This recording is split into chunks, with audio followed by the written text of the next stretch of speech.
Hello every one. ഇന്ന് നമ്മൾ പഠിക്കാൻ പോകുന്നത് ബാറ്ററി ചാർജിങ് മെത്തേഡ്സ് ആണ്. അപ്പോൾ ഡിസ്ചാർജ്ഡ് ആയിട്ടുള്ള ഒരു ബാറ്ററീനെ ഏതൊക്കെ മെത്തേഡ്സ് യൂസ് ചെയ്ത് നമുക്ക് ചാർജ്ഡ് കണ്ടീഷനിലേക്ക് കൊണ്ടുവരാം എന്നുള്ളതാണ് നമ്മുടെ ഈ ക്ലാസ്സിലൂടെ പഠിക്കാൻ പോകുന്നത്. ഇപ്പോൾ ഒരു ബാറ്ററീനെ അപേക്ഷിച്ച് അതിൻ്റെ ഓരോ സ്റ്റേജാണ് ഇവിടെ ചിത്രത്തിൽ തന്നിരിക്കുന്നത്. അതായത് ചാർജ് ഇല്ലാത്തപ്പോഴെങ്ങനെയാണ്, അതുപോലെ തന്നെ ഫുള്ളി ചാർജ്ഡ് ആകുമ്പോൾ എങ്ങനെയാണ് അതിൻ്റെ പെർഫോമൻസ് എന്നുള്ളതാണ് ഈ ചിത്രത്തിലൂടെ നമുക്ക് വ്യക്തമാകുന്നത്. അപ്പം ഈ ക്ലാസ്സിലൂടെ ഡിഫറെൻറ്റ് മെത്തേഡ്സ്, അതുപോലെ തന്നെ അതിൻ്റെ ഓരോന്നിൻ്റെയും സർക്യൂട്ട് ഡയഗ്രാംസ്, അതുപോലെ റിലേറ്റഡ് പ്രോബ്ലം സോൾവിങ്, ഇത്രയും കാര്യങ്ങളാണ് നമ്മൾ ക്ലാസ്സിൽ മനസ്സിലാക്കേണ്ടത്. ഇപ്പോൾ ഫസ്റ്റ് നമ്മൾ ബാറ്ററി ചാർജർ എന്താ നോക്കാം. ബാറ്ററി ചാർജർ എന്ന് പറഞ്ഞാൽ നമുക്ക് ഒരു ചാർജ് ഫുള്ളി പോയിട്ടുള്ള ഒരു ബാറ്ററീനെ ചാർജ് ചെയ്ത് കൊണ്ടുവരാൻ വേണ്ടിയിട്ട് നമ്മൾ കൊടുക്കുന്ന ഒരു എക്സ്റ്റേണൽ ഡിവൈസ് ആണ് ചാർജർ എന്ന് പറയുന്നത്. ഓക്കെ, അപ്പം ഈ ചാർജർ ഉപയോഗിച്ച് നമ്മളൊരു ബാറ്ററീനെ ചാർജിങ് നടത്തുമ്പോൾ അവിടെ നടക്കുന്ന കെമിക്കൽ റിയാക്ഷൻ എന്ന് പറയുന്നത് ഡിസ്ചാർജിങ് സമയത്ത് നടക്കുന്ന കെമിക്കൽ റിയാക്ഷൻ്റെ നേരെ ഓപ്പോസിറ്റ് ആയിട്ടായിരിക്കും സംഭവിക്കുക. അതുപോലെ കറണ്ട് ഫ്ലോ എന്ന് പറയുന്നതും ചാർജിങ് സമയത്തും ഡിസ്ചാർജിങ് സമയത്തും ഈ ഓപ്പോസിറ്റ് ആയിരിക്കും. അതായത് ചാർജിങ് സമയത്ത് ബാറ്ററീൻ്റെ ഇൻവേർഡും ഡിസ്ചാർജിങ് സമയത്ത് ബാറ്ററിയിൽ നിന്ന് ഔട്ട്വേർഡും ആയിരിക്കും കറണ്ടിൻ്റെ ഫ്ലോ ഉണ്ടാവുക.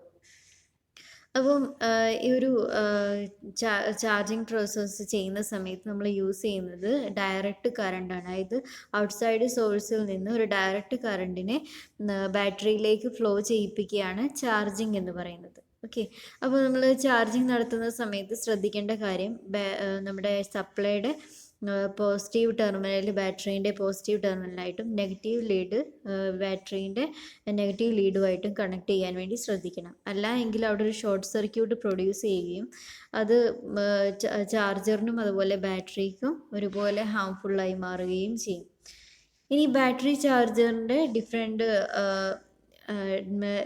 സ്റ്റെപ്സ് ആണ് ഇവിടെ കാണിച്ചിട്ടുള്ളത്. അതായത് ഒരു ബാറ്ററി ചാർജർ എന്ന് പറയുമ്പോൾ ഫസ്റ്റ് അതിലൊരു സ്റ്റെപ്പ് ഡൗൺ ട്രാൻസ്ഫോമർ ആയിരിക്കണം ഉണ്ടാവേണ്ടത്. അതായത് നമുക്ക് സപ്ലൈയിലുള്ള ഹൈ വോൾട്ടേജിന്, അതായത് 230 വോൾട്ടോ 110 വോൾട്ടോ ആയിരിക്കും നമുക്ക് സപ്ലൈ ആയിട്ട് വരുന്നത്. അതിനെ സ്റ്റെപ്പ് ഡൗൺ ചെയ്ത് നമ്മുടെ ബാറ്ററിക്ക് ആവശ്യമായിട്ടുള്ള 12 വോൾട്ട് അല്ലെങ്കിൽ 6 വോൾട്ടിലേക്ക് കൊണ്ടുവരാൻ വേണ്ടിയിട്ട് നമ്മൾ സ്റ്റെപ്പ് ഡൗൺ ട്രാൻസ്ഫോമർ യൂസ് ചെയ്യുന്നുണ്ട്. അതുപോലെ സെലക്ടർ സ്വിച്ച് ഉണ്ട്. അതുപോലെ തന്നെ റെക്ടിഫയർ എന്ന് പറയുന്നത് നമുക്ക് വരുന്ന AC-നെ റെക്ടിഫൈ ചെയ്ത് DC ആക്കി കൊടുക്കാൻ വേണ്ടിയിട്ടാണ് നമ്മൾ റെക്ടിഫയർ യൂസ് ചെയ്യുന്നത്. ഇനി കറണ്ട് ലിമിറ്റിംഗ് റെസിസ്റ്റേഴ്സ് എന്ന് പറയുന്നത് കറസ്പോണ്ടിങ് ആയിട്ട് ബാറ്ററിയുടെ ആ ഒരു റേറ്റിങ്ങിന് കറസ്പോണ്ടിങ് ആയിട്ടുള്ള കറണ്ടിനെ ലിമിറ്റ് ചെയ്ത് കൊടുക്കാൻ വേണ്ടിയിട്ടാണ് കറണ്ട് ലിമിറ്റിംഗ് റെസിസ്റ്റേഴ്സ് യൂസ് ചെയ്യുന്നത്.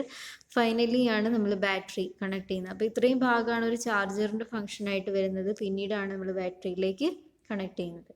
അപ്പം ഒരു ചാർജർ എന്ന് പറയുന്നത് ഇലക്ട്രിക്കൽ അല്ലെങ്കിൽ ഇലക്ട്രോണിക് ഡിവൈസ് ആണ്. ഓക്കെ, അതായത് AC ഇൻപുട്ടിനെ DC ഔട്ട്പുട്ടാക്കി മാറ്റാനുള്ള ഒരു ഡിവൈസ് ആണ് ബാറ്ററി ചാർജർ എന്ന് പറയുന്നത്. അതായത് സെല്ലിൻ്റെ ഉള്ളിലേക്ക് എനർജീനെ കൊടുക്കുക എന്നുള്ള ഫങ്ഷനാണ് ബാറ്ററി ചെയ്യുന്നത്. ഇപ്പോൾ ബാറ്ററീൻ്റെ ഡിഫറെൻറ്റ് പാർട്സുകൾ നമ്മളിവിടെ എക്സ്പ്ലെയിൻ ചെയ്തു. അതായത് ട്രാൻസ്ഫോമർ എന്ന് പറയുന്നത് AC-നെ പെർട്ടിക്കുലർ നമുക്ക് ആവശ്യമായിട്ടുള്ള വോൾട്ടേജിലേക്ക് സ്റ്റെപ്പ് ഡൗൺ ചെയ്യുക. സെലക്ടർ സ്വിച്ച് എന്ന് പറയുന്നത് വോൾട്ടേജും കറണ്ട് സെലക്ഷൻ വേണ്ടിയിട്ടാണ്, എത്ര വോൾട്ടേജ് എത്ര കറണ്ട് എന്നുള്ളത് സെലക്ട് ചെയ്യാൻ വേണ്ടിയിട്ടാണ്. അതുപോലെ തന്നെ റെക്ടിഫയർ എന്ന് പറയുന്നത് AC ടു DC കൺവേർഷന് വേണ്ടിയിട്ടാണ്. അപ്പോൾ ഇത്രയും കാര്യങ്ങളാണ് മെയിനായിട്ട് ഒരു ബാറ്ററി ചാർജറിലുള്ളത്.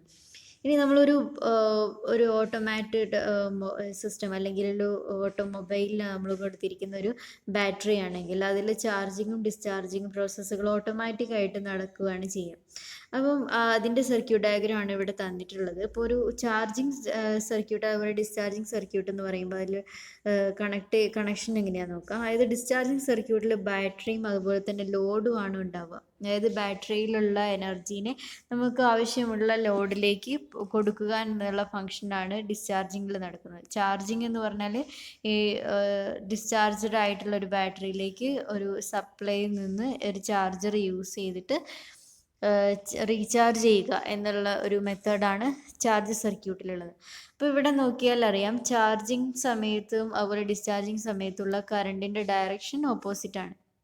അതായത് ഡിസ്ചാർജിങ് സമയത്ത് ബാറ്ററിയുടെ പോസിറ്റീവിൽ നിന്ന് തുടങ്ങുന്ന കറണ്ട് ലോഡിലൂടെ കയറിയിട്ട് പിന്നെ തിരിച്ച് ബാറ്ററിയുടെ നെഗറ്റീവിൽ വരിക ചെയ്യുക. പക്ഷേ ചാർജിങ് സമയത്ത് ബാറ്ററീൻ്റെ ചാർജറിൽ നിന്ന് ബാറ്ററീൻ്റെ പോസിറ്റീവിലേക്ക് എത്തി പിന്നെ നെഗറ്റീവിൽ നിന്ന് അഗെയിൻ ചാർജറിലേക്ക് പോയിട്ടാണ് സർക്യൂട്ട് കംപ്ലീറ്റ് ആകുന്നത്. അപ്പം റിവേഴ്സ് ഡയറക്ഷനാണ് ചാർജിങ് സമയത്തും ഡിസ്ചാർജിങ് സമയത്തും കറണ്ടിനുള്ളത്. അതുപോലെ തന്നെ ബാറ്ററീൻ്റെ ഉള്ളിൽ നടക്കുന്ന കെമിക്കൽ റിയാക്ഷനും റിവേഴ്സ് ആയിരിക്കും രണ്ട് കണ്ടീഷനിലും ഉണ്ടാവുക. ഓക്കെ, ഇനി നമ്മൾ ചാർജേഴ്സ് ഡിഫറെൻറ്റ് ബാറ്ററിക്ക് അനുസരിച്ച് ഡിഫറെൻ്റ് ആയിരിക്കും. അതായത് വലിയ ബാറ്ററികൾക്കും വലിയ ഒക്കെ ആണെങ്കിൽ അതിന് കറസ്പോണ്ടിങ് ആയിട്ടുള്ള ചാർജേഴ്സും, അതുപോലെ ചെറിയ നിക്കൽ കാഡ്മിയം സെൽസ് ആണെങ്കിൽ അതിന് കറസ്പോണ്ടിങ് ആയിട്ടുള്ള ചെറിയ ടൈപ്പ് ചാർജേഴ്സും ആയിരിക്കും നമ്മൾ യൂസ് ചെയ്യുക. അതുപോലെ വേരിയബിൾ DC പവർ സപ്ലൈനെ നമുക്ക് എന്ത് ചെയ്യാം, ബാറ്ററി ചാർജറായിട്ട് നമുക്ക് യൂസ് ചെയ്യാൻ പറ്റും. ഓക്കെ, ഇനി ചാർജിങ് കറണ്ടിൻ്റെ ഇമ്പോർട്ടൻസ് എന്ന് പറയുന്നത്, നമ്മളൊരു ബാറ്ററീൻ്റെ നമ്മൾ ചാർജിങ്ങിൽ ഇടുന്ന സമയത്ത് എപ്പോഴും അതിൻ്റെ മാനുഫാക്ചറർ പറഞ്ഞിട്ടുള്ള അല്ലെങ്കിൽ റെക്കമെൻഡ് ചെയ്തിട്ടുള്ള ചാർജിങ് കറണ്ട് റേറ്റിങ്ങിലിട്ട് വേണം നമ്മൾ എപ്പോഴും ബാറ്ററീനെ ചാർജ് ചെയ്യാൻ വേണ്ടിയിട്ട്. അപ്പോൾ ആ ഒരു ചാർജിങ് കറണ്ട് ഡിറ്റർമൈൻ ചെയ്യാനുള്ള ഒരു കണക്ഷൻ കൂടിയാണ് ഇവിടെ കാണിച്ചിരിക്കുന്നത്. അതായത് ഒരു DC സപ്ലൈ, പവർ സപ്ലൈ ആണിത്. ഇതിൽ നമ്മൾ കൊടുക്കുന്ന വോൾട്ടേജ് എത്രയാണ്, അല്ലെങ്കിൽ നമുക്ക് എത്ര വോൾട്ടേജിലാണ് ഈ ബാറ്ററി ചാർജ് ചെയ്യപ്പെടേണ്ടത് എന്ന് നമുക്ക് ഇവിടെ തീരുമാനിക്കാം. അതായത് നമുക്ക് ഇവിടെ എപ്പോഴും ശ്രദ്ധിക്കേണ്ട കാര്യം, നമുക്ക് ഒരു ബാറ്ററീനെ ചാർജ് ചെയ്യണമെങ്കിൽ അതിനേക്കാൾ കൂടിയ വോൾട്ടേജ് ആയിരിക്കണം നമ്മൾ സപ്ലൈ ആയിട്ട് കൊടുക്കേണ്ടത്. അതായത് ഇപ്പോൾ 12 വോൾട്ട് ബാറ്ററിയാണ് ചാർജ് ചെയ്യേണ്ടതെങ്കിൽ നമ്മൾ സപ്ലൈ കൊടുക്കുന്ന വോൾട്ടേജ് എപ്പോഴും 12നേക്കാളും കൂടുതലായിട്ടുള്ള വോൾട്ടേജ് ആയിരിക്കണം കൊടുക്കേണ്ടത്. എങ്കിൽ മാത്രമേ പൊട്ടൻഷ്യൽ ഡിഫറൻസ് ഉണ്ടാവുകയുള്ളൂ. അതായത് ചാർജറും അല്ലെങ്കിൽ സപ്ലൈയും നമ്മുടെ ബാറ്ററിയും തമ്മിലൊരു പൊട്ടൻഷ്യൽ ഡിഫറൻസ് ഉണ്ടെങ്കിൽ മാത്രമേ അവിടെ ഒരു കറണ്ട് ഫ്ലോ നടക്കുകയും ബാറ്ററി ചാർജ് ആവപ്പെടുകയും ചെയ്യുകയുള്ളൂ. അപ്പോൾ നമ്മളെപ്പോഴും വോൾട്ടേജ് കൺട്രോൾ ഉപയോഗിച്ചിട്ട് നമ്മളെപ്പോഴും അതിൻ്റെ വോൾട്ടേജ് സെറ്റ് ചെയ്യേണ്ടത് എബോ 12 വോൾട്ട്. അതായത് ഇത് 12 വോൾട്ട് ബാറ്ററി ആയതുകൊണ്ടാണ് ഇവിടെ സെറ്റ് എബോ 12 വോൾട്ട് എന്ന് പറഞ്ഞത്. അപ്പോൾ ആ വോൾട്ടേജ് എത്രയാണ് സെറ്റ് ചെയ്തതെന്ന് നമുക്കിവിടെ കാണാൻ പറ്റും. ഇനി നമ്മുടെ ഈ ഒരു ഇതിലൂടെ ഫ്ലോ ചെയ്യുന്ന ഈ സർക്യൂട്ടിലൂടെ കറസ്പോണ്ടിങ് ആയിട്ട് ഫ്ലോ ചെയ്യുന്ന കറണ്ട് എത്രയാണെന്നുള്ളത് നമുക്ക് ഈ അമ്മീറ്റർ നമുക്ക് കാണാൻ പറ്റും. അമ്മീറ്റർ എപ്പോഴും ബാറ്ററിക്ക് സീരീസ് ആയിട്ടാണ് കണക്ട് ചെയ്യാറുള്ളത്. അമ്മീറ്റർ എപ്പോഴും സീരീസ് കണക്ഷൻ ആയിരിക്കും. അപ്പം ഫസ്റ്റ് കണ്ടീഷനിൽ, അതായത് ഇനീഷ്യലി ബാറ്ററിയിൽ ചാർജ് ഒട്ടും ഇല്ലാത്ത കണ്ടീഷൻ ആണെങ്കിൽ ഇനീഷ്യൽ കറണ്ട് കൂടുതലായിരിക്കും. പക്ഷേ നമ്മുടെ ബാറ്ററി ഏകദേശം ഫുള്ളി ചാർജ്ഡായി അല്ലെങ്കിൽ ഫുള്ളി ചാർജ്ഡ് ആയിട്ടുള്ള കണ്ടീഷനിൽ ചാർജിങ് കറണ്ട് കുറവായിരിക്കും. കാരണം ഇവിടെ പൊട്ടൻഷ്യൽ ഡിഫറൻസ് കുറയുന്നത് കൊണ്ടാണ് ഇവിടെ കറണ്ടിൻ്റെ ഫ്ലോ എന്ത് ചെയ്യുന്നത്, കുറയുന്നത് ഫുള്ളി ചാർജ്ഡ് ആകുമ്പോൾ. ഓക്കെ, ഇനി ഇപ്പോൾ ഫുള്ളി ഡിസ്ചാർജ്ഡ് ആയിട്ടുള്ള കണ്ടീഷനിലാണ് ബാറ്ററി ഉള്ളതെങ്കിൽ ഇവിടെ പൊട്ടൻഷ്യൽ ഡിഫറൻസ് കൂടുതലായതുകൊണ്ട് ഇവിടെ കറണ്ടിൻ്റെ ഫ്ലോ എന്തായിരിക്കും, കൂടുതലായിരിക്കും. ഓക്കെ, അപ്പോൾ ആ ഒരു ചാർജിങ് കറണ്ട് എത്രയാണ്, എത്ര ആംബിയറിലാണ് ഇവിടെ ചാർജിങ് നടക്കുന്നത് നമുക്ക് ഈ സർക്യൂട്ടിൽ നിന്ന് നമുക്ക് കണ്ടുപിടിക്കാൻ പറ്റും. ഇനി എപ്പോഴും ആ ഒരു ചാർജിങ് റേറ്റ് എന്ന് പറയുന്നത് നമ്മൾ മാനുഫാക്ചർ റെക്കമെൻഡഡ് ആയിട്ടുള്ള റേഞ്ചിലേ നമ്മൾ കൊടുക്കാൻ പാടുള്ളൂ.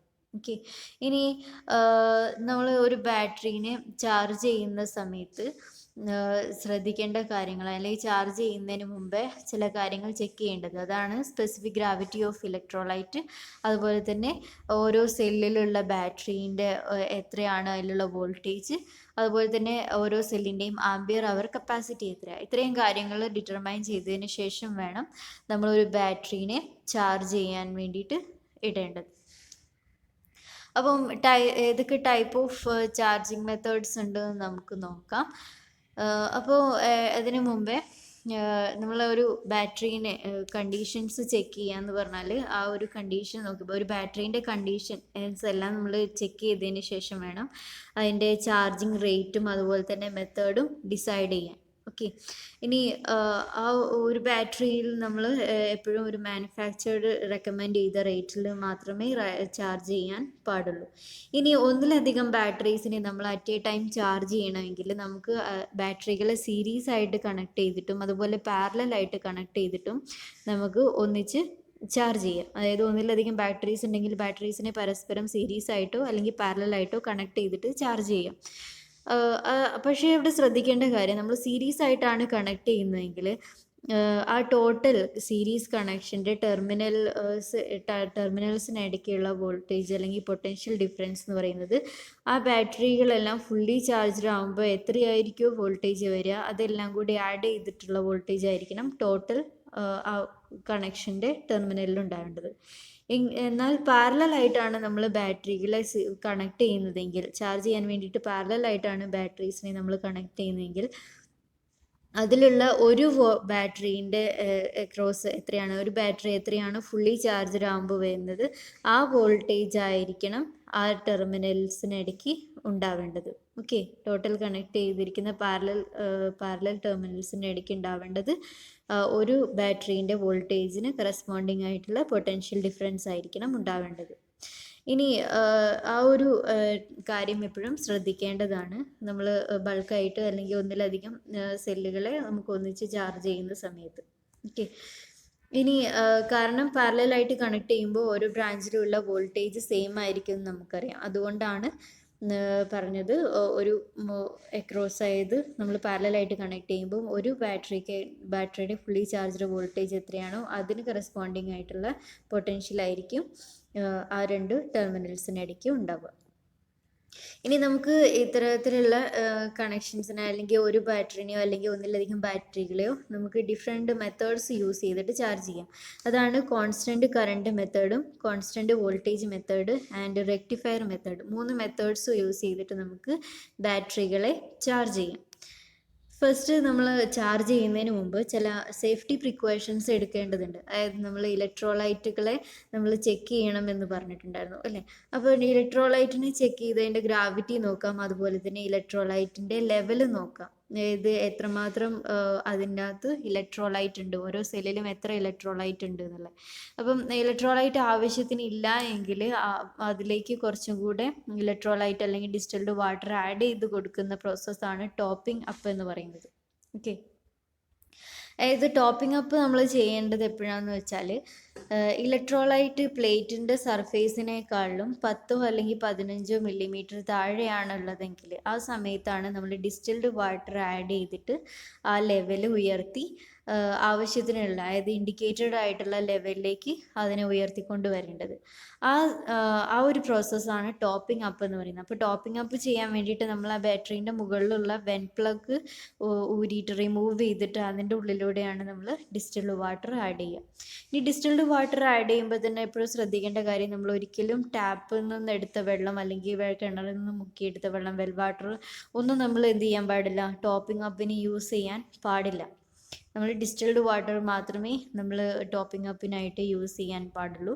ഇനി ചാർജിങ് സമയത്ത് ആ ഒരു അതിൻ്റെ മുകളിലുള്ള വെൻ പ്ലഗ് ഒന്നല്ലേ റിമൂവ് ചെയ്ത് വെക്കുക, അല്ലെങ്കിൽ കുറച്ച് ലൂസാക്കി വെക്കുന്നത് എപ്പോഴും നല്ലതായിരിക്കും. കാരണം നമ്മൾ ചാർജിങ് സമയത്ത് അതിൽ ആ ഒരു കെമിക്കൽ റിയാക്ഷൻ നടക്കുന്നതിൻ്റെ ഫലമായിട്ട് ബാറ്ററിയിൽ ഇവോൾവ് ചെയ്യപ്പെടുന്ന ഗ്യാസസ്, നമ്മൾ കെമിക്കൽ റിയാക്ഷൻസും അതിൻ്റെ ഇക്വേഷൻസും പഠിച്ചിട്ടുണ്ടായിരുന്നു. അപ്പോൾ അതിൽ നമ്മൾ പറഞ്ഞതാണ് ഹൈഡ്രജൻ അല്ലെങ്കിൽ ഓക്സിജൻ പോലുള്ള ഗ്യാസസ് കെമിക്കൽ റിയാക്ഷൻ നടക്കുന്നതിൻ്റെ ഫലമായിട്ട് ഇവോൾവ് ചെയ്യുന്നുണ്ട്. അപ്പോൾ ആ ഗ്യാസസിനെ പുറത്തേക്ക് എസ്കേപ്പ് ചെയ്യാൻ വേണ്ടിയിട്ട് നമുക്ക് ആ വെൻ പ്ലഗ് കുറച്ച് ലൂസായിട്ട് വെക്കാം, അല്ലെങ്കിൽ കുറച്ച് ഓപ്പൺ ആയിട്ട് വെക്കുന്നത് നല്ലതായിരിക്കും ചാർജിങ് സമയത്ത്. ഓക്കെ, ഇനി വെന്റിലേഷൻ, നമ്മൾ ഒരു ബാറ്ററീനെ ചാർജിലിടുന്ന അല്ലെങ്കിൽ ബാറ്ററി ഇരിക്കുന്ന റൂം എന്ന് പറയുന്നത് വെന്റിലേഷനുള്ള റൂമായിരിക്കണം നമ്മളെപ്പോഴും ചൂസ് ചെയ്യേണ്ടത്. കാരണം ബാറ്ററി ചാർജിങ് സമയത്ത് ഉണ്ടാകുന്ന ഈ ഗ്യാസസിനെ പുറത്തേക്ക് പോവാൻ വേണ്ടിയിട്ടാണ് വെന്റിലേഷൻ നമ്മൾ പ്രൊവൈഡ് ചെയ്യേണ്ടത്. അല്ല എങ്കിൽ അവിടെ ഉണ്ടാകുന്ന ആ ഗ്യാസസ് ഫ്ലെയിം എന്തെങ്കിലും തീ പിടിക്കാൻ നമുക്ക് എന്തെങ്കിലും സാഹചര്യങ്ങളുണ്ടെങ്കിൽ പെട്ടെന്ന് അവിടെ ഒരു എക്സ്പോഷർ ഉണ്ടാവാൻ ചാൻസ് കൂടുതലാണ്. അപ്പോൾ അത് ഒഴിവാക്കാൻ വേണ്ടിയിട്ടാണ് വെൽ വെന്റിലേറ്റഡ് ആയിട്ടുള്ള റൂം ചൂസ് ചെയ്യണമെന്ന് പറയുന്നത്. ഓക്കെ, അതുപോലെ ഒരിക്കലും ചാർജിങ് സമയത്ത് നമ്മൾ നേക്കഡ് ആയിട്ടുള്ള ഫ്ലെയിം ഒരിക്കലും ആ ഒരു ബാറ്ററീൻ്റെ അടുത്തേക്ക് കൊണ്ടുവരാതിരിക്കാൻ വേണ്ടി ശ്രദ്ധിക്കണം. ഇനി ബാറ്ററീൻ്റെ ടെർമിനൽസ് നമ്മളെപ്പോഴും അവിടെ ആസിഡിൻ്റെയും ഒക്കെ പ്രസൻസ് ഉള്ളതുകൊണ്ട് കൊറോഷൻ നടക്കാൻ അല്ലെങ്കിൽ അവിടെ ഒരു അറ്റ്മോസ്ഫിയറായിട്ട് ഡയറക്റ്റ് കോണ്ടാക്റ്റ് വരുന്ന മെറ്റൽ പീസാണ് ഒരു ബാറ്ററീൻ്റെ ടെർമിനൽ പോസ്റ്റ് എന്ന് പറയുന്നത്. അപ്പോൾ അവിടെ ഒരു കൊറോഷൻ നടക്കാൻ തുരുമ്പ് പിടിക്കാൻ അവിടെ കാരണമാകുന്നത് കൊണ്ട് അത് ഒഴിവാക്കാൻ നമ്മൾ ആ ടെർമിനൽ പോസ്റ്റേഴ്സിൽ ഒന്നില്ലെങ്കിൽ പെട്രോളിയം ജെല്ലി അല്ലെങ്കിൽ വാസ്ലീൻ പോലെയുള്ള അത്തരത്തിലുള്ള പേസ്റ്റ് രൂപത്തിലുള്ള ഫോംസ് നമുക്ക് അവിടെ കവർ ചെയ്യുന്നത് എപ്പോഴും നല്ലതായിരിക്കും. കാരണം കൊറോഷൻ ഒഴിവാക്കാൻ വേണ്ടിയിട്ടാണ് നമ്മളെപ്പോഴും അത് ചെയ്യുന്നത്. പെട്രോളിയം ജെല്ലി അല്ലെങ്കിൽ വാസ്ലിനൊക്കെ വെച്ചിട്ട് ടെർമിനൽ പോസ്റ്റേഴ്സ് കവർ ചെയ്യുന്നത്. അത് ബാറ്ററീൻ്റെ സെക്യൂർ ആയിട്ട് നിലനിർത്താൻ നമ്മളെ സഹായിക്കുന്നുണ്ട്. അതുപോലെ ഇംപ്രോപ്പർ ആയിട്ടുള്ള ഇലക്ട്രോലൈറ്റ് ഒരിക്കലും യൂസ് ചെയ്യാൻ പാടില്ല. കറക്റ്റ് സ്പെസിഫിക് ഗ്രാവിറ്റി ഉള്ള ഇലക്ട്രോലൈറ്റ് ആയിരിക്കണം നമ്മൾ യൂസ് ചെയ്യേണ്ടത്. ഇനി നമ്മൾ ഡിഫറെൻറ്റ് മെത്തേഡ്സ് ഓഫ് ചാർജിങ് നമ്മൾ പറഞ്ഞു. അതിൽ ഫസ്റ്റത്തേതാണ് കോൺസ്റ്റൻറ്റ് കറണ്ട് മെത്തേഡ്. ഇപ്പോൾ കോൺസ്റ്റൻറ്റ് കറണ്ട് മെത്തേഡ് നമ്മൾ യൂസ് ചെയ്യുന്നത് 220 വോൾട്ട് അല്ലെങ്കിൽ 110 volt D C voltage provide ചെയ്തിട്ടാണ് നമ്മൾ സാധാരണ ചെയ്യാറുള്ളത്. പക്ഷേ ആ സമയത്ത് നമ്മൾ യൂസ് ചെയ്യുന്ന ബാറ്ററിയിലാണെങ്കിൽ 6 വോൾട്ടിൻ്റെ അല്ലെങ്കിൽ 12 വോൾട്ടിൻ്റെ ബാറ്ററിയൊക്കെ ആയിരിക്കും നമ്മൾ യൂസ് ചെയ്യുക. അപ്പോൾ ഇവിടെ നമ്മളൊരു ലാമ്പ് ലോഡ് ഇവിടെ ഈ സർക്യൂട്ട് നോക്കിയാൽ അറിയാം. ഇവിടെ 220 വോൾട്ടിൻ്റെ ഒരു സപ്ലൈ ആണ് ഇവിടെ കൊടുത്തിട്ടുള്ളത്, DC സപ്ലൈ. DC സപ്ലൈയിൽ അതുപോലെ തന്നെ ഇവിടെ ഒരു അമ്മീറ്റർ കണക്ട് ചെയ്തിട്ടുണ്ട് ഈ സർക്യൂട്ടിൽ സീരീസ് ആയിട്ട്. അതായത് ഈ സർക്യൂട്ടിലൂടെയുള്ള കറണ്ട് റേറ്റിംഗ് അറിയാൻ വേണ്ടിയിട്ടാണ് നമ്മളിവിടെ അമ്മീറ്റർ കണക്ട് ചെയ്തിട്ടുള്ളത്. പിന്നെ ഒരു ബാറ്ററി ഉണ്ട്. പിന്നെ ഈ കാണിച്ചിരിക്കുന്നത് അതിൻ്റെ ലാമ്പ് ലോഡാണ്. അതായത് ഒരു സ്വിച്ചും ലാമ്പും, അതായത് ഡിഫറെൻറ്റ് ഓരോ ലാമ്പിന് കറസ്പോണ്ടിങ് ആയിട്ടുള്ള സ്വിച്ചസ് കണക്ട് ചെയ്തിട്ടുള്ള ലാമ്പ് ലോഡാണ് ഇവിടെ കാണിച്ചിട്ടുള്ളത്. അപ്പോൾ ഇത്രയാണ് ഈ സർക്യൂട്ടിൽ നമുക്ക് കാണാൻ പറ്റുന്നത്. അപ്പോൾ ഇവിടെ ലാമ്പ് ലോഡിൻ്റെ ഫംഗ്ഷൻ എന്ന് പറയുന്നത് ഈ കറണ്ട്, അതായത് നമ്മൾ കോൺസ്റ്റൻറ്റ് കറണ്ട് മെത്തേഡാണല്ലോ. അപ്പോൾ ഈ സർക്യൂട്ടിലൂടെയുള്ള കറണ്ടിനെ കോൺസ്റ്റൻ്റ് ആയിട്ട് നിലനിർത്താൻ വേണ്ടിയിട്ടാണ് നമ്മളിവിടെ ലാമ്പ് ലോഡ് യൂസ് ചെയ്യുന്നത്. പിന്നെ വേറൊരു കാര്യം എന്ന് വെച്ചാൽ നമ്മൾ 220 വോൾട്ടാണ് സപ്ലൈ. ഇവിടെ എത്ര വോൾട്ടേ ഉള്ളൂ? ബാറ്ററിക്ക് 6 വോൾട്ട് അല്ലെങ്കിൽ 12 വോൾട്ടേ ഉണ്ടാവുള്ളൂ. അപ്പോൾ ആ ഒരു വലിയൊരു പൊട്ടൻഷ്യൽ ഡിഫറൻസ് ആണ് അവിടെ ഉള്ളത് അല്ലേ. അപ്പോൾ ആ ഒരു മെയിൻ്റനൻസ് നിർത്താൻ വേണ്ടിയിട്ട്, അല്ലെങ്കിൽ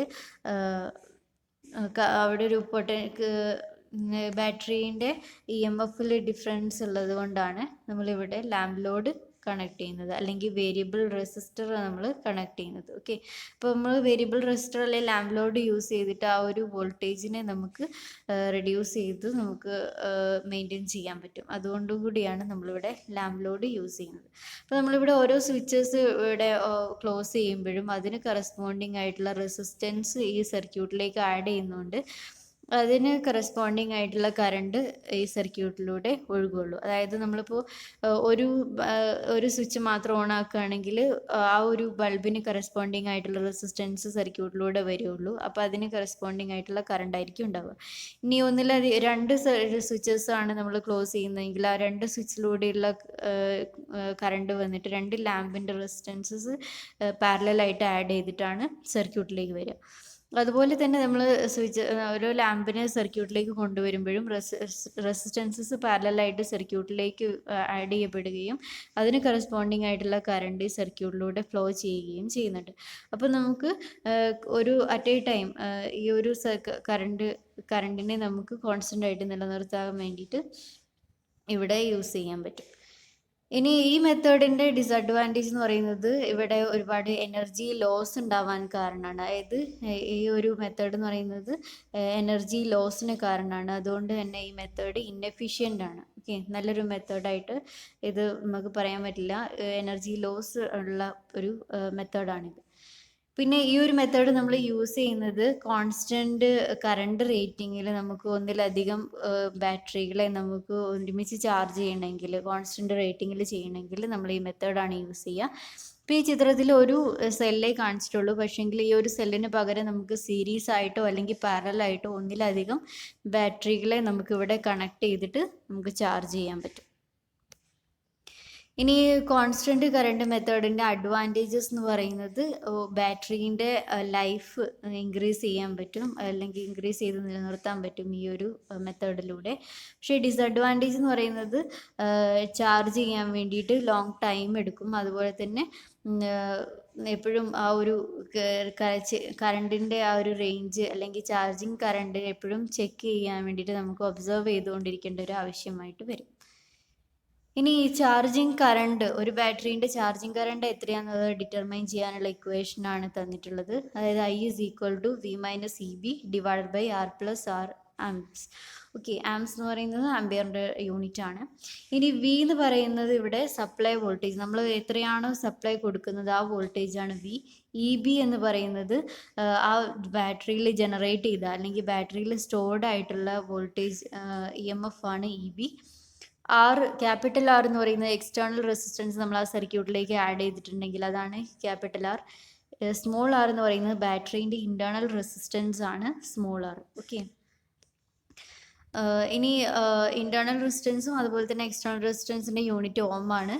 പിന്നെ വോൾട്ടേജ്, സപ്ലൈ വോൾട്ടേജിൻ്റെയും അതുപോലെ തന്നെ കൗണ്ടർ EMF, അതായത് ബാറ്ററീൻ്റെ കൗണ്ടർ EMFൻ്റെയും യൂണിറ്റ് വോൾട്ട്സ് ആണ്. ഓക്കെ, ഇനി I എന്ന് പറയുന്നതാണ് നമുക്ക് ഇക്വേഷനിൽ കിട്ടുന്ന I ആണ് ചാർജിങ് കറണ്ട്. ഓക്കെ, നമ്മൾ എക്സ്റ്റേണൽ റെസിസ്റ്റൻസ് മാറുമ്പോഴും അതുപോലെ ഇൻറ്റേർണൽ റെസിസ്റ്റൻസ് മാറുമ്പോഴും അതുപോലെ തന്നെ ബാറ്ററിയിൽ ജനറേറ്റ് ചെയ്ത അല്ലെങ്കിൽ ബാറ്ററിയിൽ സ്റ്റോർഡ് ആയിട്ടുള്ള വോൾട്ടേജ് മാറുമ്പോഴൊക്കെ ഈ I മാറാനുള്ള ചാൻസ് ഉണ്ട്. ഇനി നമുക്കതൊരു എക്സാമ്പിൾ വെച്ചിട്ട് പ്രൂവ് ചെയ്യാം. അതായത് a battery of 50 cells connected in series is to be charged from 250 volt DC supply means. അതായത് 50 സെല്ലുകളുള്ള ഒരു ബാറ്ററി, അതിൽ സെല്ലുകളെല്ലാം സീരീസ് ആയിട്ടാണ് കണക്ട് ചെയ്തിട്ടുള്ളത്. ആ ബാറ്ററീനെ നമുക്ക് 250 വോൾട്ടുള്ള ഒരു DC സപ്ലൈ വെച്ചിട്ട് ചാർജ് ചെയ്യണം. The battery has been discharged to 1.8 volt per cell and in final charged condition its value is 2.2 volt per cell. അതായത് ഡിസ്ചാർജ്ഡ് ആയിട്ടുള്ള കണ്ടീഷനിൽ ഓരോ സെല്ലും 1.8 വോൾട്ട് ആയിരിക്കും ഉണ്ടാവുക.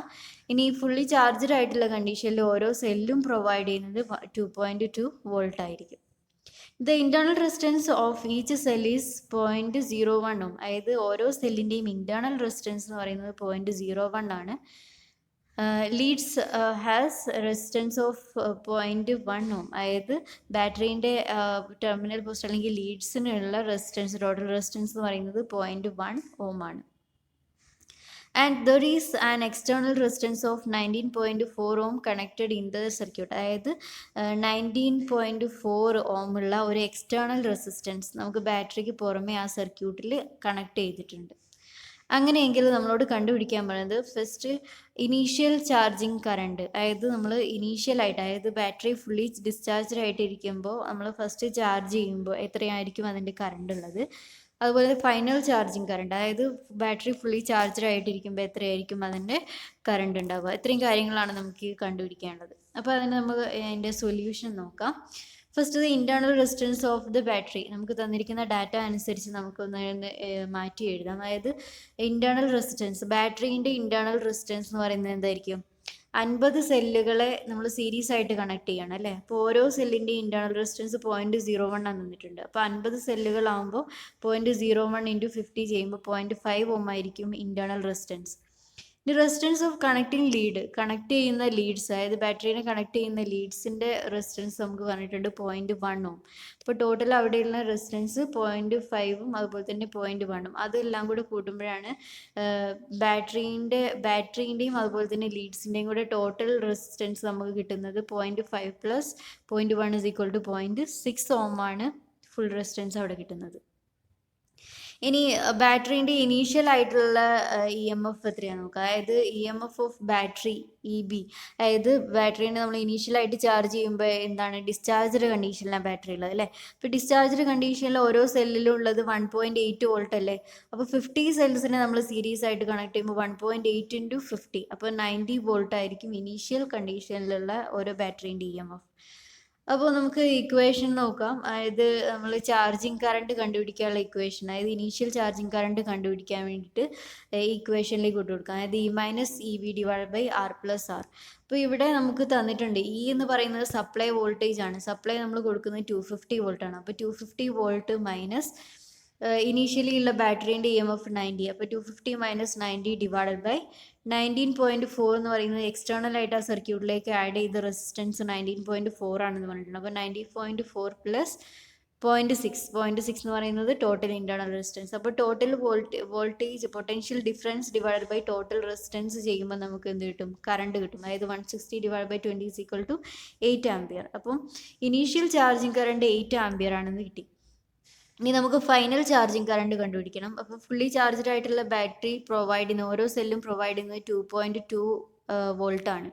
അപ്പോൾ 50 സെൽസ് ഉള്ളതുകൊണ്ട് 2.2 ഇൻറ്റു 50, അതായത് 1 10 വോൾട്ടാണ് ഫുള്ളി ചാർജ്ഡ് കണ്ടീഷനിലുള്ള ബാറ്ററീൻ്റെ EMF. അതുകൊണ്ട് തന്നെ അതിൻ്റെ കറണ്ട് കണ്ടുപിടിക്കാൻ I is equal to 250, അതായത് വോൾട്ടേജ് സപ്ലൈ കൊടുക്കുന്ന വോൾട്ടേജിൽ മാറ്റില്ല. 250 മൈനസ് 110, അതായത് ഫുള്ളി ചാർജ്ഡ് ആയിട്ടുള്ള ബാറ്ററീൻ്റെ EMF 110 divide by 19.4 external resistance plus in total in resistance battery resistance. അപ്പോൾ നമുക്ക് 140 ഡിവൈഡ് ബൈ 20, അതായത് 7 ആംപിയർ. ഈ പ്രോബ്ലത്തിൽ നമുക്ക് മനസ്സിലാവും ഇനീഷ്യൽ ചാർജിങ് കറണ്ട് എപ്പോഴും കൂടുതലായിരിക്കും, ഫൈനൽ ചാർജിങ് കറണ്ട് കുറവായിരിക്കും. ഇവിടെ കുറയാൻ കാരണം എന്താണ്?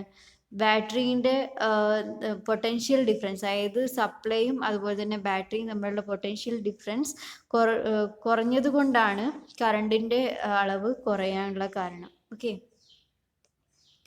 ഇനി കോൺസ്റ്റൻറ്റ് വോൾട്ടേജ് മെത്തേഡ് എന്താണെന്ന് നോക്കാം. കോൺസ്റ്റൻറ്റ് വോൾട്ടേജ് മെത്തേഡ് എന്ന് പറയുന്നത് ഒരു ഫിക്സഡ് വാല്യൂ, അതായത് ഓരോ സെല്ലിലെയും ഓരോ സെല്ലിനോട് അക്രോസ് ഉള്ള വോൾട്ടേജ് കോൺസ്റ്റൻ്റ് ആയിട്ട് നിലനിർത്തിയിട്ടുള്ള മെത്തേഡാണ് കോൺസ്റ്റൻറ്റ് വോൾട്ടേജ് മെത്തേഡ്.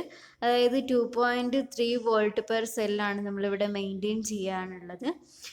ഇനി നമ്മൾ ചാർജിങ് നടക്കുന്നതിനനുസരിച്ച് കറണ്ട് എന്ത് ചെയ്യും? ചാർജിങ് കറണ്ട് കുറയുന്നു. നേരത്തെ പറഞ്ഞ പോലെ തന്നെ നമ്മൾ ചാർജിങ് കണ്ടിന്യൂസ് നടക്കുന്ന സമയത്ത് ഈ ഫൈനൽ എത്തുമ്പോഴേക്കും ചാർജിങ് കറണ്ട് എന്ത് ചെയ്യും? കുറയുന്നുണ്ട്. ഇനി നമ്മളിവിടെ ഒരു വേരിയബിൾ റെസിസ്റ്റർ കണക്ട് ചെയ്തിട്ടുണ്ട്. അത് ഈ സർക്യൂട്ടിൽ നോക്കിയാൽ അറിയാം. ഒരു DC വോൾട്ടേജ് അതുപോലെ തന്നെ ആംപിയർ മെഷർ ചെയ്യാൻ അമ്മീറ്റർ ഉണ്ട്. അതുപോലെ ഇവിടെ ലാമ്പ് ലോഡിന് പകരം ഇവിടെ കണക്ട് ചെയ്തതിന് റിയോസ്റ്റാറ്റ് ആണ്. അപ്പോൾ ഇതാണ് നമുക്ക് ചാർജിങ് ചെയ്യാനുള്ള ബാറ്ററി. അപ്പോൾ ഇവിടെ റിയോസ്റ്റാറ്റിൻ്റെ ഫംഗ്ഷൻ എന്ന് പറയുന്നത് ഈ ഒരു ബാറ്ററിയിലേക്കുള്ള വോൾട്ടേജിനെ നമുക്ക് ഇവിടെ കോൺസ്റ്റൻ്റ് ആക്കി ഇവിടെ മെയിൻറ്റെയിൻ ചെയ്ത് കൊടുക്കാം എന്നുള്ളതാണ് റിയോസ്റ്റാറ്റിൻ്റെ ഫംഗ്ഷൻ. അതായത് റിയോസ്റ്റാറ്റിൻ്റെ നമുക്ക് അതിൻ്റെ മാക്സിമം ടു മിനിമം ചേഞ്ച് ചെയ്തിട്ട് നമുക്ക് അതിന് കറസ്പോണ്ടിങ് ആയിട്ടുള്ള വോൾട്ടേജ് ഡ്രോപ്പ് റിയോസ്റ്റാറ്റിൽ ഉണ്ടാവും. അതിൻ്റെ ബാക്കിയുള്ള വോൾട്ടേജ് ആയിരിക്കും നമുക്ക് ബാറ്ററിക്ക് അക്രോസ് ഉണ്ടാവുക. അപ്പോൾ ആ ഒരു വോൾട്ടേജിനെ മെയിൻറ്റെയിൻ ചെയ്ത് കൊടുക്കുക എന്നുള്ള, കോൺസ്റ്റൻ്റ് ആക്കി കൊടുക്കുക എന്നുള്ളതാണ് റിയോസ്റ്റാറ്റിൻ്റെ ഇവിടുത്തെ ഫംഗ്ഷൻ. ഇനി നമ്മൾ കോൺസ്റ്റൻറ്റ് കറണ്ട് മെത്തേഡിനെ അപേക്ഷിച്ച് വളരെ കുറഞ്ഞ പവർ മാത്രമേ ഇവിടെ വേസ്റ്റ് ആകപ്പെടുന്നുള്ളൂ. അതുകൊണ്ട് തന്നെ വളരെ വേഗത്തിൽ തന്നെ ഇവിടെ ചാർജിങ് നടക്കപ്പെടുകയും ചെയ്യുന്നുണ്ട്. അതാണ് ഒരു കോൺസ്റ്റൻറ്റ് കറണ്ട് മെത്തേഡിനേക്കാളും കോൺസ്റ്റൻറ്റ് വോൾട്ടേജ് മെത്തേഡിൻ്റെ അഡ്വാൻറ്റേജ് എന്ന് പറയുന്നത്. പെട്ടെന്ന് തന്നെ ചാർജ് ചെയ്യപ്പെടുകയും കുറഞ്ഞ പവർ ലോസുമാണ് ഈ കോൺസ്റ്റൻറ്റ് വോൾട്ടേജ് മെത്തേഡിൽ ഉള്ളത്. ഇനി ഈ മെത്തേഡ് എന്ന് പറയുന്നത് നമ്മൾ യൂസ് ചെയ്യുന്നത് സാധാരണ മോട്ടർ ജനറേറ്റർ സെറ്റ് യൂസ് ചെയ്തിട്ട് നമ്മൾ ബാറ്ററി ചാർജ് ചെയ്യുന്നതിന് ആ ഒരു സിസ്റ്റത്തിലാണ് നമ്മൾ സാധാരണ constant potential charging system use ചെയ്യുന്നത്. ഇനി നമ്മളെപ്പോഴും ഒരു ജനറേറ്ററിൽ നിന്ന് ജനറേറ്റ് ചെയ്തിട്ടുള്ള ജനറേറ്റഡ് വോൾട്ടേജിന് 10% കൂടുതലാണ്. അതായത് ഒരു ബാറ്ററീൻ്റെ ഫുള്ളി ചാർജ്ഡ് കണ്ടീഷനിൽ എത്രയായിരിക്കും വോൾട്ടേജ് ഉള്ളത് അതിനേക്കാൾ ഒരു 10% കൂടുതലായിരിക്കും നമ്മൾ ജനറേറ്റഡ് വോൾട്ടേജ് പ്രൊവൈഡ് ചെയ്യുക. ഇനി നമ്മൾ ചാർജിങ് കറണ്ട് അവിടെ അഡ്ജസ്റ്റ് ചെയ്യുന്നത് അല്ലെങ്കിൽ കൺട്രോൾ ചെയ്യുന്നത് മോട്ടറിലുള്ള ഫീൽഡ് റെഗുലേറ്ററോ അല്ലെങ്കിൽ ഡൈനാമോൻ്റെ ഫീൽഡ് റെഗുലേറ്ററിലുള്ള അഡ്ജസ്റ്റ്മെൻറ്റ് അല്ലെങ്കിൽ പ്രൈം മൂവറിൻ്റെ സ്പീഡ് അഡ്ജസ്റ്റ് ചെയ്തിട്ടാണ് നമ്മൾ ആ ഒരു സിസ്റ്റത്തിൽ ചാർജിങ് കറണ്ട് നമ്മൾ സെറ്റ് ചെയ്ത് കൊടുക്കുന്നത്. ഓക്കെ, ഇനി നമ്മൾ ഇനീഷ്യൽ സമയത്ത്, അതായത് ബിഗിന്നിങ്, നമ്മളൊരു ഇനീഷ്യലായിട്ട് ഒരു ബാറ്ററീനെ ചാർജ് ചെയ്യുന്ന സമയത്ത് ചാർജിങ് കറണ്ട് കൂടുതലും ബാറ്ററിയിലുള്ള കൗണ്ടർ EMF എന്തായിരിക്കും, വളരെ ലോ ആയിരിക്കും. അതായത് ഇനീഷ്യൽ സമയത്ത് കറണ്ട് കൂടുതലും, ഇനി ചാർജിങ് കറണ്ട് കൂടുതലും ബാറ്ററിയുടെ കൗണ്ടർ EMF അല്ലെങ്കിൽ ബാറ്ററിയിൽ സ്റ്റോർഡ് ആയിട്ടുള്ള EMF വളരെ കുറവായിരിക്കും. പക്ഷേ നമ്മൾ ചാർജിങ് കണ്ടിന്യൂസ് ആയിട്ട് നടക്കുമ്പോൾ കുറച്ച് സമയം കഴിയുമ്പോൾ ചാർജിങ് കറണ്ട് ഗ്രാജുവലി കുറയുന്നതായിട്ട് നമുക്ക് കാണാൻ പറ്റും. അതുപോലെ തന്നെ ബാറ്ററിയിൽ സ്റ്റോർഡ് ആയിട്ടുള്ള EMF അല്ലെങ്കിൽ ബാക്ക് EMF ഗ്രാജുവലി കൂടുന്നതായിട്ട് നമുക്ക് കാണാൻ പറ്റുന്നുണ്ട്. ഇനി കോൺസ്റ്റന്റ് വോൾട്ടേജ് മെത്തേഡിൻ്റെ അഡ്വാൻറ്റേജസ് എന്ന് പറയുന്നത്, നമുക്ക് ചാർജിങ്ങിനുള്ള സമയം വളരെ കുറവ്, അതായത് പെട്ടെന്ന് തന്നെ ചാർജിങ് നടക്കുന്നുണ്ട്. അതുപോലെ തന്നെ വളരെ കുറഞ്ഞ പവർ ലോസ് മാത്രമേ അവിടെ നടക്കുന്നുള്ളൂ. ഇനി ഡിസഡ്വാൻറ്റേജ് എന്ന് പറയുന്നത്, നമുക്ക് ബാറ്ററി ലൈഫ് റെഡ്യൂസ് ചെയ്യപ്പെടുകയാണ് ചെയ്യുക. ഈ മെത്തേഡ് യൂസ് ചെയ്യുമ്പോൾ ആ ബാറ്ററിയുടെ ലൈഫ് റെഡ്യൂസ് ചെയ്യപ്പെടുകയാണ് ചെയ്യുക. ഇനി ഈ മെത്തേഡ് നമ്മൾ യൂസ് ചെയ്യുന്നത് കോൺസ്റ്റൻറ്റ് വോൾട്ടേജ് റേഞ്ചിൽ നമുക്ക് ഒന്നിലധികം ബാറ്ററികളെ ചാർജ് ചെയ്യണം എന്നുണ്ടെങ്കിൽ നമ്മൾ യൂസ് ചെയ്യുന്ന മെത്തേഡാണ് കോൺസ്റ്റൻറ്റ് വോൾട്ടേജ് മെത്തേഡ്. ഇനി റെക്ടിഫയർ മെത്തേഡ് എന്ന് പറയുന്നത്, നമ്മളൊരു റെക്ടിഫയർ യൂസ് ചെയ്ത്, നമുക്ക് ഇവിടെ ഒരു ബ്രിഡ്ജ് റെക്ടിഫയർ തന്നിട്ടുണ്ട്. അതുപോലെ റെക്ടിഫയർ യൂസ് ചെയ്ത്, അതായത് ഡയോഡ്സ് ഒക്കെ യൂസ് ചെയ്തിട്ടുള്ള റെക്ടിഫയർ സർക്യൂട്ടാണ് ഇവിടെ തന്നിട്ടുള്ളത്. അപ്പോൾ നമ്മൾ റെക്ടിഫയർ യൂസ് ചെയ്തിട്ടാണ് ചാർജിങ് നടത്തുന്നതെങ്കിൽ ആ ഒരു മെത്തേഡിനെയാണ് നമ്മൾ റെക്ടിഫയർ മെത്തേഡ് എന്ന് പറയുന്നത്. ഓക്കെ. പക്ഷേ ഈ റെക്ടിഫയർ കണക്ട് ചെയ്യുന്നതിന് മുമ്പേ നമ്മളൊരു സ്റ്റെപ്പ് ഡൗൺ ട്രാൻസ്ഫോമർ അത്യാവശ്യമാണ്. സ്റ്റെപ്പ് ഡൗൺ ട്രാൻസ്ഫോമറിൻ്റെ ഔട്ട്പുട്ട് ആയിരിക്കും നമ്മൾ റെക്ടിഫയറിലേക്ക് കൊടുക്കുന്നത്. Rectifier is made up of diodes ആണ്. ഓക്കെ. ഇനി ബ്രിഡ്ജ് ഫോമിലാണ് ഇവിടെ ഡയോഡ്സ് കണക്ട് ചെയ്തിട്ടുള്ളത്. ഇവിടെ ട്രാൻസ്ഫോമർ യൂസ് ചെയ്തിട്ട്, സ്റ്റെപ്പ് ഡൗൺ ട്രാൻസ്ഫോമർ യൂസ് ചെയ്തിട്ട് നമുക്ക് ആവശ്യത്തിനുള്ള വോൾട്ടേജ് ആയിട്ട് നമ്മുടെ സപ്ലൈ വോൾട്ടേജിനെ റെഡ്യൂസ് ചെയ്യും. നമ്മൾ കൊടുക്കുന്ന സപ്ലൈ ഇവിടെ AC സപ്ലൈ ആണ് കേട്ടോ. അതുകൊണ്ടാണ് നമ്മളിവിടെ സ്റ്റെപ്പ് ഡൗൺ ട്രാൻസ്ഫോമർ യൂസ് ചെയ്തിട്ടുള്ളത്.